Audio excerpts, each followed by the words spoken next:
बिस्मिल्लाहिर्रहमानिर्रहीम। अस्सलाम वालेकुम। क्लासिकल मैकेनिक्स 2 का आज हमारा लेक्चर नंबर 24 है और आज के लेक्चर का टॉपिक है the relativistic velocity addition formula. ये टेलर की बुक के चैप्टर नंबर 15 में से है और बाकी रेफरेंसेस बुक्स जो हैं टी.एल. चाव और थॉरंटन के, उनके रेलेवेंट चैप्टर्स 13 और 14 में से हैं। तो आप कंपैरेटिव स्टडी कर सकते हैं इन तमाम बुक्स में से, और जिनके इनसे रिलेटेड जो एक्सरसाइज में से प्रॉब्लम्स हैं उनके सोल्यूशन के लिए आप हेल्प ले सकते हैं सोल्यूशन मैनुअल slider.com से। Relativistic velocity addition formula. If an object, for example an electron or a baseball or a planet, is moving with velocity v relative to an inertial frame of reference s, यानी inertial frame of reference में अगर आपके पास कोई भी object move कर रहा है, how can we calculate its velocity v dash relative to some other frame s dash, यानी कोई आपके पास दूसरा frame of reference s dash है, उसके रिलेटिव इसकी वेलोसिटी क्या होगी। क्लासिकल फिजिक्स में तो इसका आंसर सिंपल है, we can use simply classical velocity addition formula. If v denotes velocity of frame of reference s relative to s dash frame of reference की जो स्पीड है रिलेटिव टू s, वो speed अगर v है, capital v से जिसे हम show कर रहे हैं, जिस तरह हम यूजली हम ये ले रहे हैं, हम ये पहले भी ज्यूम कर रहे हैं दो frame of inertial frame of reference s और s डैश, जैसे कि हमने गैलीलियन ट्रांसफॉर्मेशन में एज्यूम किए या लॉरेंस ट्रांसफॉर्मेशन में एज्यूम किए। If frame of reference s dash has velocity v relative to s, then simply by classical velocity addition formula v dash will be equal to v minus v, या फिर हम ये भी कह सकते हैं कि v is equal to v dash plus v. For the special case that the axes of s and s dash are parallel, यानी हमारे पास जो दोनों फ्रेम ऑफ रेफरेंस की जो एक्सिस हैं आपस में पैरेलल हैं, और जो frame of reference s dash की जो मूवमेंट है that is in the direction along x-axis, then different components of velocity along different coordinate axes becomes vx dash will be equal to vx minus v, and vy dash will be equal to vy, and vz dash is equal to vz. यहाँ पे देखिए क्योंकि along y axis और z axis हमारे पास कोई movement नहीं हो रही, तो लिहाजा जो वेलोसिटी के ये जो कंपोनेंट्स हैं along y और z एक्सिस वो सेम रहेंगे दोनों फ्रेम ऑफ रेफरेंसेस में। जबकि मूवमेंट क्योंकि अलॉन्ग एक्स एक्सिस है, then that has a relation V x dash will be equal to we x minus V. V is a velocity of frame of reference S dash. Now our task is to find the corresponding relativistic result. अब हम ये देखें कि अगर हमारा ये phenomena जो है ये रिलेटिविस्टिक फिनोमेना है, तो फिर वेलोसिटीज़ के दरमियान रिलेशन क्या होगा।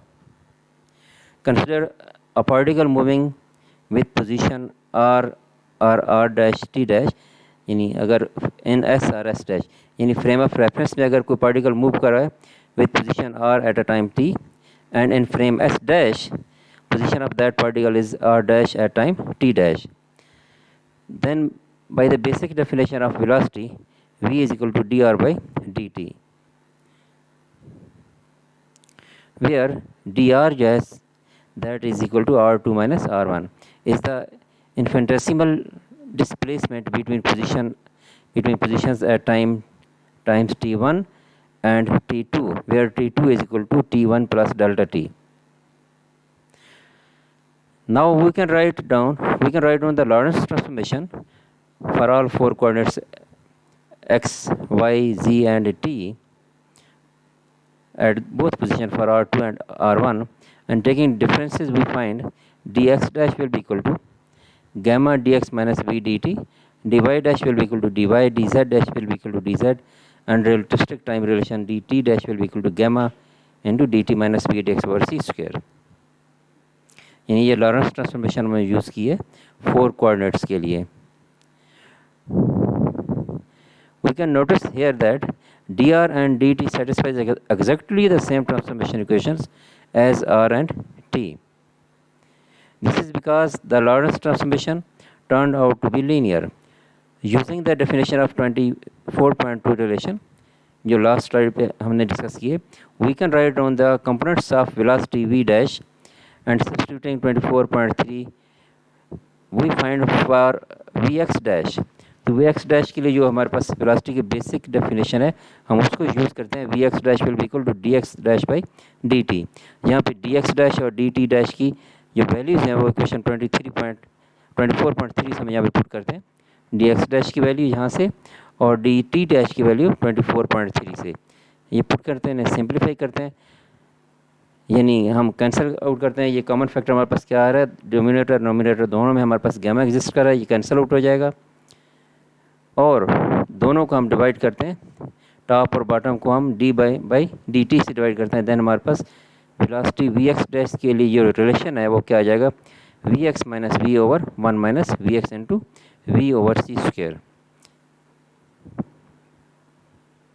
तो ये हमारे पास आ गया एक्स कंपोनेंट की, जो एक्स कंपोनेंट का रिलेशन है दोनों फ्रेम ऑफ रेफरेंस में।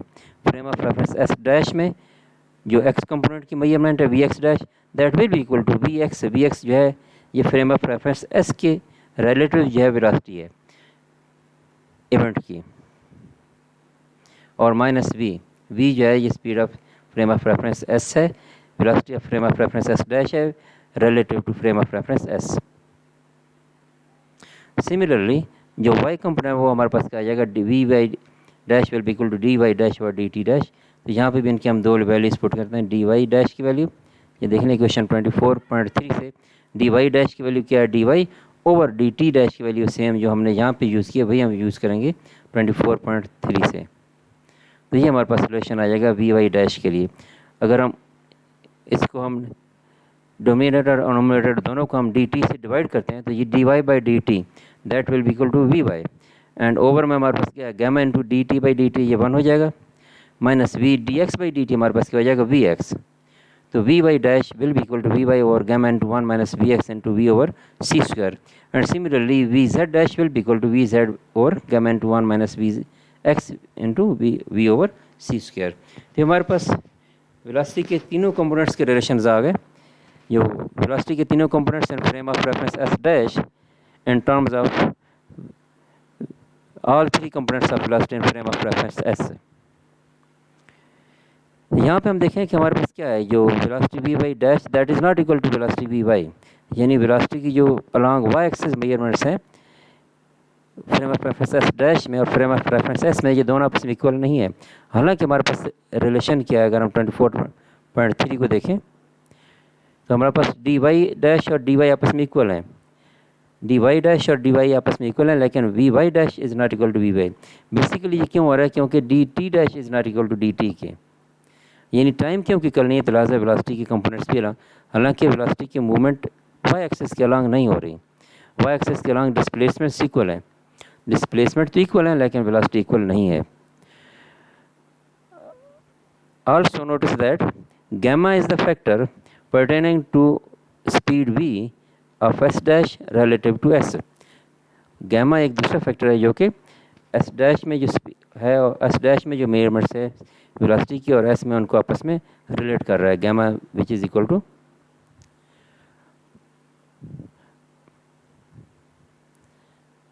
1 minus square root of 1 minus v square over c square.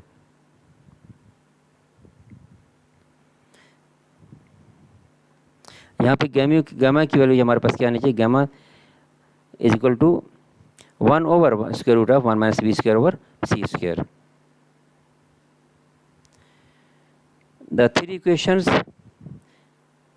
in 24.4 and 24.5 are relativistic velocity addition formulas or the relativistic velocity transformations.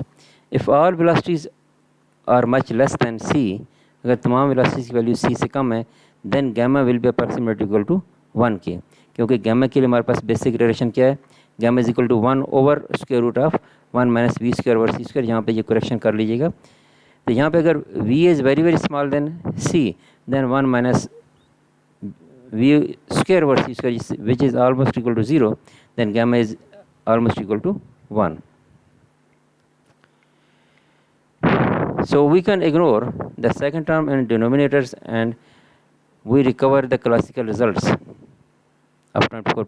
देखिए 24.4 और 4.5 इनमें अगर v is very very small then c के, तो v over c square will be approximately approach to 0। तो हमारे पास जो denominator का ये फैक्टर है ये क्या हो जाएगा, ऑलमोस्ट इक्वल टू 1 हो जाएगा।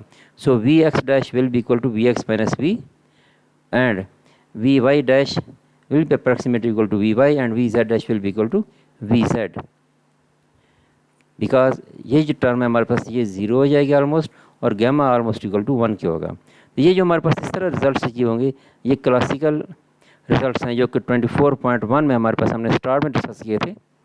ये देखें ये वाले रिजल्ट्स आ जाते हैं जब हमारे पास रिलेटिविस्टिक जो बिहेवियर है वो ख़त्म हो जाता है, यानी स्पीड जो है that is very very small than speed of light. जब वेलोसिटी स्पीड्स जो हैं लाइट की कंपेरेबल नहीं रहती तो फिर जो है हमारे पास रिलेटिविस्टिक फिनोमेना भी नहीं रहता, गैमा भी ऑलमोस्ट इक्वल टू 1 हो जाता है।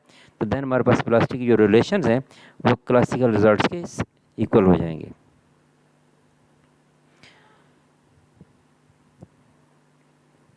However, when the velocity is concerned approach to c, यानी जब velocities जो हैं that are velocities are comparable to velocity of light, then relativistic velocity transformation can have some surprising results।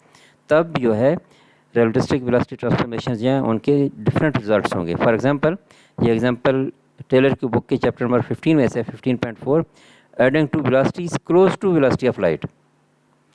For example, a rocket traveling at speed 0.8 c relative to the earth, अगर अर्थ के comparatively एक rocket move कर रहा है with speed 0.8 c के, that shoots forward bullets with speed 0.6 c relative to the rocket. अगर वो rocket fire कर रहा है 0.6 c के स्पीड के साथ bullets, what is the bullets speed relative to the earth, तो उन बुलेट्स की अर्थ की रिलेटिव स्पीड क्या होगी।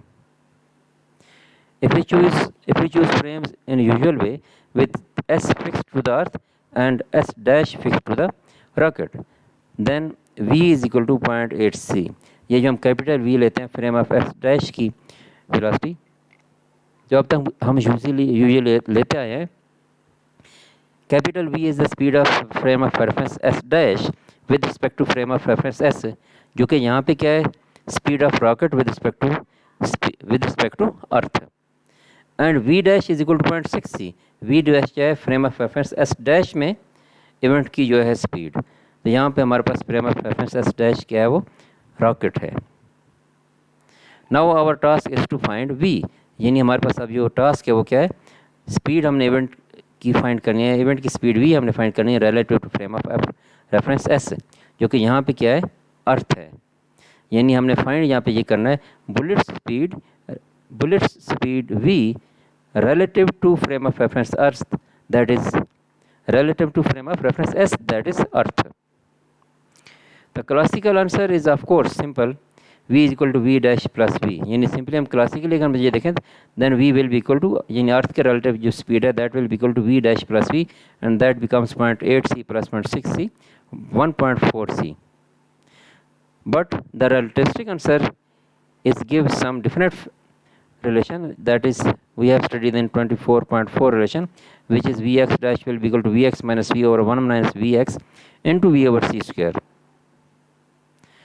यहाँ हमें थोड़ी सी चेंजिंग भी करना पड़ेगी क्योंकि हम फ्रेम ऑफ रेफरेंस चेंज कर रहे हैं, which can find by the usual trick of exchanging primed and unprimed variables and reversing the sign of v, क्योंकि हमने अर्थ के अकॉर्डिंग अब हमने इवेंट की वेलोसिटी फाइंड करनी है। तो then result will be equal to, जब हम ये एक्सचेंज कर देंगे then v will be equal to v dash plus v over 1 plus v dash v over c square, क्योंकि हम देखें हम यही रिलेशन जो है ये s यानी s dash frame of reference में वेलोसिटी की measurements in terms of velocity measurements in s, अब जबकि हम फाइंड करना चाह रहे हैं velocity in frame of reference s यानी अर्थ, तो हमें जस्ट ये चेंजिंग करना होगा जैसे हम सीख चुके हैं पहले कि हम सिर्फ प्राइम और अनप्राइम्ड टर्म्स को चेंज करेंगे और जो कैपिटल v का साइन है उससे हम माइनस से प्लस कर देंगे, यानी माइनस से मल्टीप्लाई करेंगे। तो ये हमारे पास जो है वेलोसिटी का relation, that will B velocity for velocity measurement in frame of reference s in terms of velocity measurements in frame of reference s dash. तो यहाँ पर सिंपली ये क्योंकि हमारे पास वैल्यूज़ हमारे पास अवेलेबल हैं, वी डैश की वैल्यू भी अवेलेबल है, वी की वैल्यू भी अवेलेबल है। वी डैश की वैल्यू 0.6 सी है प्लस कैपिटल वी की वैल्यू 0.8 सी है। इन्हें हम पुट करके जब सिंप्लीफाई करेंगे तो हमारे पास रिजल्ट आ जाएगा almost that will be equal to 0.95 c. 0.95 c. The striking thing about this is that when we add 0.8 C and 0.6 C, अब देख लें 0.8 C और 0.6 की जब हम ऐड करते हैं we get an answer that is less than C। हालांकि 0.6 और 0.8 C का जो सम है वो 1.4 C है, लेकिन जो रिजल्ट मेजरमेंट्स आती हैं with respect to earth that is less than speed of light. In fact, it is fairly easy to prove that for any velocity with v dash is less than c, the corresponding v is also automatically less than c। ये Taylor की book का problem number 15 है, 15.43। तो problem number 43 में वहाँ पे यही आपने रिलेशन फाइंड करना होगा, वहाँ पे आप इसकी प्रैक्टिस कर सकते हैं मज़ीद। That is anything that travels with speed less than c in one frame has speed less than c in all frames. यानी अगर किसी पार्टिकल की, किसी ऑब्जेक्ट की जो स्पीड है अगर लेस दैन सी है एक फ्रेम ऑफ रेफरेंस में, तो फिर उसकी वही स्पीड होगी, यानी स्पीड लेस दैन सी होगी तमाम दूसरे इनर्शियल फ्रेम ऑफ रेफरेंसेस में। हम थोड़ा सा इसमें एडिशन करते हैं, ये भी टेलर की बुक के चैप्टर नंबर 15 की एग्जांपल है, एग्जांपल 15.5। हम मज़ीद थोड़ा सा ये करते हैं कि adding two velocities one of which equals speed of light. अगर इवेंट की जो स्पीड है अगर स्पीड ऑफ लाइट की इक्वल हो जाता है, for example the rocket of example 15.4 shoots forward a signal of light with speed c relative to the rocket। अब इवेंट की जो स्पीड है वो speed that is speed of light which is measured in frame of reference s dash। then what is the signal speed relative to the earth, या और हम ये कह सकते हैं relative to the frame of reference s। यहाँ पे हमारे पास जो वेलोसिटी की measurement of frame of reference s dash में है इवेंट की, that is v dash is equal to c। So equation 24.6 जो लास्ट स्लाइड में हम कर चुके हैं, इसमें यहाँ पे v डैश की वैल्यू जहाँ पुट कर देंगे c, देन ये जो रिलेशन हमारे पास वेलोसिटी के लिए, velocity relative to earth, that becomes v is equal to v dash plus v, that becomes equal to c plus v over 1 plus v dash. v dash की value यहाँ पे c put करेंगे तो एक c over c square से cancel हो जाएगा, तो हमारे पास जो टर्म बच जाएगी वो v प्लस c बचेगी। इन्हें हम सिंप्लीफाई करेंगे तो हमारे पास इक्वल टू आ जाएगा c, यानी v जो कि स्पीड ऑफ इवेंट है relative to measured relative to frame of reference s और measured relative to earth, that is also equal to c। अब देख लें यहाँ पे इवेंट्स की जो स्पीड है frame of reference s dash में वो भी c है और फ्रेम ऑफ रेफरेंस s में वो भी क्या है, c है।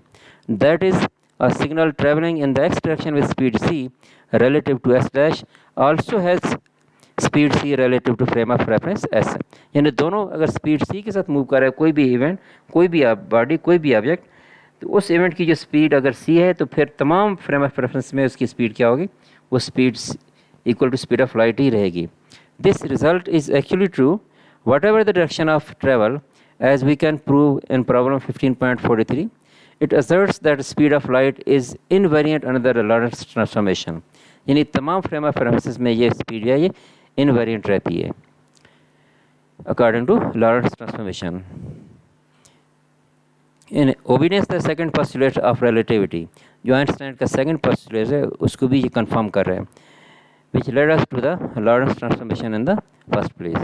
यानी दोनों की ये कंफर्मेशन है, आइंस्टाइन रिलेटिविटी के जो सेकंड पोस्टुलेट उसकी भी कंफर्मेशन है। तो ये आज का हमारा टॉपिक था द रिलेटिविटी वेलोसिटी।